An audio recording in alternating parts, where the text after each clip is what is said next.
Geoffrey.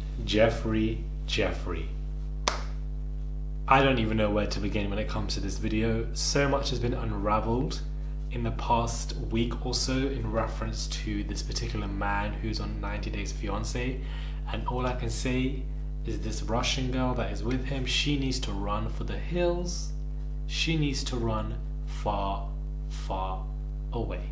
Hey guys, it's Muradi. Hope you guys are doing well today. Another video, guys. If you haven't already, I don't know what you are doing with your lives. Subscribe to my channel. I'm coming at you with content every single day, and I'm into this show. I'm going to be coming at you with even more content, so click that button and subscribe to the channel, subscribe to my podcast, and let's get into this video. So a lot of unfortunate revelations have taken place when it comes to Geoffrey, and we need to get into this because there's been a long history of arrests, a long record.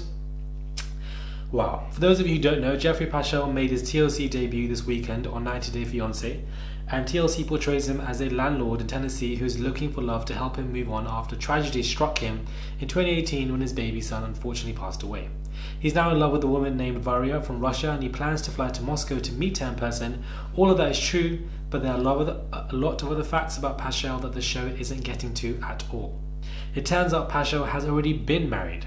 Not once, guys. Not twice, not thrice, but 4 flipping times before his TV appearance, but only 3 of his divorces are final, meaning that he technically is still married. He was arrested as recently as last summer on a domestic assault charge. He is enmeshed in a very messy custody battle for his youngest child, and he has multiple drug arrests and domestic violence charges from the 1990s onwards. With every new revelation, audiences are wondering why TLC agreed to continue his contract and put him on air, much less give him a sympathetic edit. I personally believe TLC knew of the situation, because how could you not have? You need to audit basically the people that you bring onto the show. But this brings conversation. This brings controversy. This brings trending topics, which all lead to engagement, which all leads to coin. People making videos of it like this, discussing it, talking about it, brings the profile of the show a little bit more higher, brings more interest in the show. What's going on? This is why I feel like companies allegedly would do stuff like this on purpose, so that it can help their conversation starter and helps the ratings for the show. The made-for-TV version of Paschel is pretty unremarkable, this report says. He's a 41-year-old man living in Tennessee. He says he's a landlord who owns different properties, and it has his young adult son living with him, as we see on the show. He mentions being divorced twice and says he's had 4 children across 3 marriages, although his youngest son tragically passed away. He is now planning to travel to Russia to meet this girl, but this narrative doesn't quite tell his whole story. For one thing, his Instagram account is loaded with photos from TV and movie sets. He tags himself as an actor and has booking TV credits since 2017, which raises suspicions that he's in this for the exposure. Then there's the fact that he has an extensive arrest record, 2 additional marriages that he doesn't mention, and at least 2 other children, and a pending assault case from June of 2019. Also, he isn't yet officially divorced from his 4th wife. According to reports and his own admission on the 2nd episode of the show, Paschel was as young as 19 when he first started getting in trouble with the law. It's possible he had early arrests, but his juvenile records will most likely be sealed. In 1997, he was picked up on a charge of possession with intent to sell controlled substances. Then in 2000, he was arrested on charge of larceny under $500. It's not clear what the result was of either of those crimes. We do know that he was free in 2001 because he was arrested in Texas on an unknown federal offense, and that landed him in federal prison for 3 years, something we were able to verify by doing a federal prison record research. Damn. At the time of his arrest, he had 5 pounds of marijuana, 2 ounces of cocaine, and $50,000 and a firearm. He allegedly also abused his 2nd wife.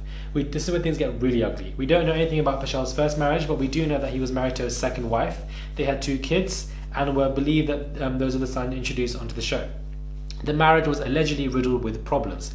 In 2004, when the kids were 3 and 5 years old respectively, police were allegedly called after wife 2 took the younger child inside but left the 5-year-old in the car. When law enforcement arrived, they found drug stuff and arrested his wife. Paschel was given full custody of both children at the time. During the resulting custody battle, the wife number 2 accused Paschel of abusing her during their relationship. Paschel has committed assaults against the wife in the presence of the minor children, as well as committing acts of violence towards the minor children themselves. Paschel has repeatedly raped the wife number 2. Paschel has further threatened the lives of wife number 2 and her family numerous times. fears for her safety in the event that she respond to Paschel's legal proceedings in any manner.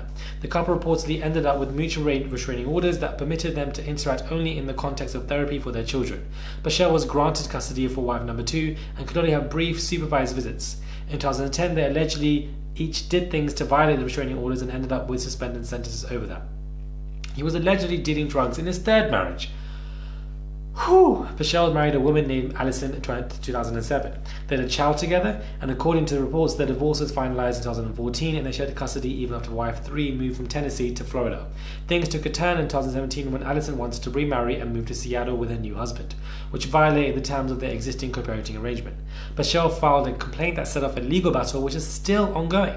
Allegedly, Alison only wanted a child to spend time with Paschel if he agreed to share all of his personal medical info, specifically if he was being prescribed opiate medications. If he was, Alison wanted him tested to see if he was taking them. Alison suspected he was selling opioid pills and possibly even using their child as part of his cover story to traffic the flipping drugs. Paschel has allegedly thus far refused to cooperate with the drug testing orders, and he doesn't have any arrests, charges of selling prescription medication. He's still married to his 4th wife, who allegedly fled to Canada to get away from him. Paschel got married to his 4th wife, Brittany, in 2014. Brittany is from Canada and holds joint Canadian and Jamaican citizenship.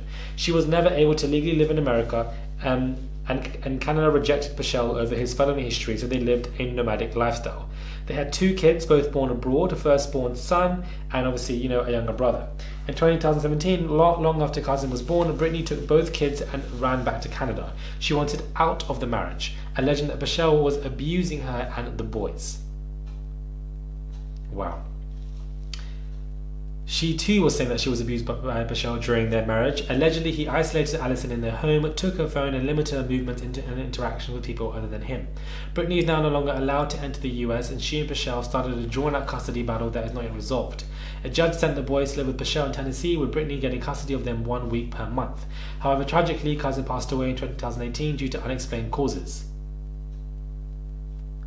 What the hell?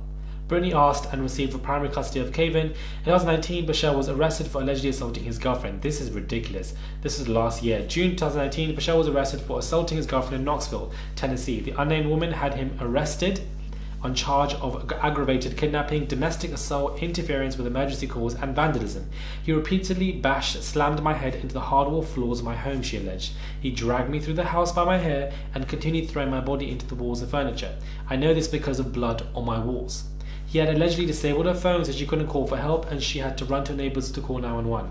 She was treated for a concussion that night. He faces charges of aggravated kidnapping, domestic assault, interference with emergency calls, and vandalism. He'll go to court in March. Unsurprisingly, Brittany, his 4th wife, used this as a reason to change the custody arrangement. She now has primary custody of their surviving son. Paschel says that Brittany and the unnamed Tennessee woman cooked this whole incident up to sabotage him, frame him, and take away custody of his son. Does Varia know about Paschel's history, and what about TLC? It appears Paschel began filming for TLC soon after the 2018 arrest, which to say Paschel, who is still married, may have had a girlfriend in Tennessee and was pursuing an international romance and a reality contract at the same time. If either Varia or TLC knew what was going on in his life or about his background or arrest and abuse, they haven't revealed it yet. In a recent episode of the show, Paschel sits down with an ex-girlfriend named Mary to talk about his plans to visit Russia. She voices skepticism about foreign affairs, then asks if Paschel had shared his entire history with Varia. After uncomfortably admitting he hasn't, Paschel reveals that talking about his past is painful and difficult for him. Does that mean a full confession is coming later? We'll just have to wait and see. But wait, there's more to this particular story. Paschel himself took to social media to suggest that all the reporting about his past leaves out important context. However, he didn't fill in any of the gaps. This is what he says. I hear and see what is being said and there, and it affects me tremendously. I want to add to this minuscule information that is being twisted, but I don't want to react, but instead I want to respond. I am fine with the truth. In fact, I'm great with it, but it has yet to be told. To preserve a just outcome and continue to forward, I have to refrain for now. I promise to enlighten when I can, and the present is not time. When a commenter asked if he was denying the facts laid out in court, Paschel replied, they 100% are true, but if you look at them all in context, they always tell a different story. Wow. Oh my god, guys. Oh my god. Oh my god. This guy is a dangerous man. And already I'm thinking now intrinsically of the psyche of the mind and how you develop into this individual where you become this juvenile person that is probably suffering from a personality disorder and is obviously very, very abusive. And this is starting from when he was young. He was probably a troubled child who grew up in a very troubled environment and saw violence at a very young age surrounded him, I would imagine. And you can see he likes to gloss things up. This sympathetic narrative that he has been placed upon on the show is ridiculous. The Varia needs to run from for the damn hills and far away, because I feel like, you know, you can't really change somebody like this, especially since he was assaulting somebody last year. The details were ridiculously crazy, and I feel like this man is an absolute monster. This is the shocking, absolute, bitter truth about this man, and this is crazy, guys. This is absolutely insane. This is mental. He's a troubled man. Everybody around him has been either assaulted or abused in such a manner, especially the young children, and it's just such a sad, sad story. But this is the real harsh truth that is going on. I know some other people have spoken about this online, and it's becoming a news and hearsay, you know, for the last week or so. But for TLC to have this man on the show, it's very, very sad. You have now associated your show with somebody who was very, very abusive. This is not a good look for TLC at all. But perhaps they did it on purpose, allegedly. We just don't know. But this is shocking. It's disgusting, and it is vile. So what are your thoughts, guys? I'm sure you guys have plenty of thoughts on this, because now I'm really ingested into the show, and stuff like him, he even looks very weird. You can see from his eyes, they just seem very empty behind the eyes. He doesn't seem like anything's going on behind the eyes. He looks lifeless behind them. And you know, I can imagine if he were to be abusing people, he would just have no sympathy for people, no empathy, and does what he wants to do because he finds satisfaction from controlling people, controlling environments around the people. Then had no calls, everything was suspended, so people couldn't call. You drag them around, you do all this to them. Everything has to be controlled because you have to be in power, and you get this kind of adrenaline power trip from it because it somehow makes you feel more comfortable, more valid within yourself. It's as if you seek validation from within yourself by controlling other people in such derogatory ways. And I feel like this probably was rooted in having a tremendously bad childhood and around violence when he grew up, and you realize and associate that violence comes with power, violence is better, violence is good, violence is what we need. So this in itself, you know, I'm sure this is a lot more when it comes to psyche, but of course you don't know the man. But me, when I graduated with a neuroscience degree, you really go into people's minds and find out why you are the way you are. Do you have an antisocial personality disorder? Is there narcissism breeding here? Psychopathic, sociopathic tendencies? This is what we need to look at here when it comes to characters like this, because he is somebody who I would imagine would probably be in true crime kind of situations and stories. Somebody like this is very dangerous to society if this stuff is all true. Apparently it has been true, and he has faced the records, and this stuff still waiting for court. Apparently he's even still married. It's just a mess, guys. It's an absolute mess. Now, before we do get into this video, a quick trigger warning for all of you. Quick trigger warning.